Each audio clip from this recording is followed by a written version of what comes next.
Language is such an interesting thing when you start thinking about it, and like the words that we have for the experiences and things that happen in our lives. Inchstones is such a great reframe and almost rebellion against the word milestone. And not that the word milestone was made with ill intent.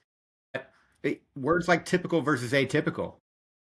As soon as you hear your child is delayed or that you're not typical for whatever progress report maybe in your job, you hear atypical, and that's bad. And like we associate This these connotations. right to the negative. It's you are now functioning from a less than, from a scarcity mindset. Yeah, these words carry connotations with them that are culturally influenced in a variety of ways, and that's why I love the story behind the name of your podcast and Substack and Inchstones, because it reframes what progress is, and there's no typical progress for anyone, whether they are on the spectrum, neurodiversity or not. Like we are all such individually unique human beings, where progress can be measured in a variety of domains amongst endless capabilities.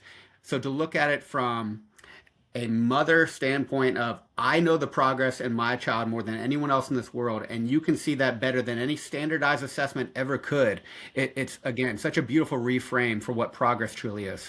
I think it also, and this was a byproduct of my probably first desire and my first understanding of why I needed to break it down into smaller elements, was that the smaller unit of the inch stone and the thing to celebrate allowed me to self-validate and not seek external validation for what I knew to be true in my child's development, which then became a way to actually help me have internal validation for my own process, my own journey, my own life, the only things that I wanted to tackle in my missions and purpose in life.